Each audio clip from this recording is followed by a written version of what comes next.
What's up guys, welcome back to a new video. In this video we are going to learn how to add an announcement banner to a Shopify website.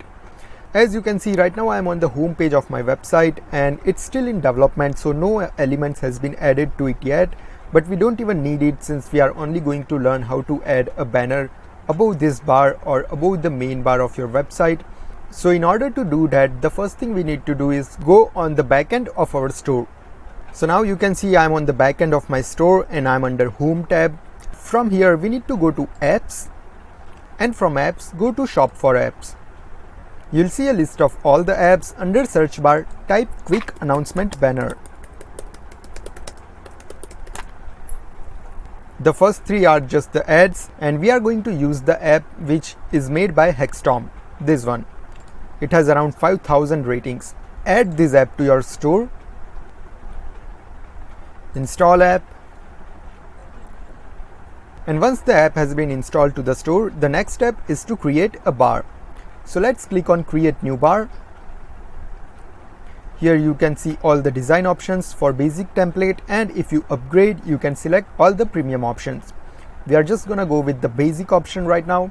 So let's select basic template, give it a name, first a bar. Type the message. Let's write sign up for our e-newsletter. We can select if we would like to add the button or not. Most of the people would like to add a call to action, so let's add button to the bar. And what we would like to add the text to the button. Let's add text to be click here, click here. And you can add the URL to which the button would be linked. So for example, here our message is sign up for our e-newsletter, click here. So when the user clicks here, he will be redirected to a form where they can add their email and they can sign up for the e-newsletter. Hope that makes sense. Now if we scroll down more, we can select where we would like to display the bar. The first option is showing on the top.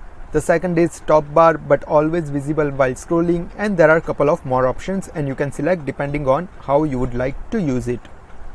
Scroll all the way down and you can change button color, text color, button background color and button text color. These are all the settings which, if we would like to add more customizations to the button, then we would want to use this. But for just the messaging part, the features offered under basic option is more than enough, I think. So let's scroll all the way down. You can also select to display on all the pages, to display only on the home page, to display on a specific page, or to even exclude it from certain pages. And there are a couple more targeting options. Once you are done selecting all these settings, just click save and you will see a message that bar has been created successfully. Now let's go to our store and check the bar. So now you can see an announcement bar has been added to your website, and it remains same when you are scrolling through the whole web page, and it is also clickable, but right now it won't take us anywhere as we haven't added any link to that bar. So hope you have found this video helpful. If yes, do give thumbs up and subscribe for more updates. Bye bye, take care.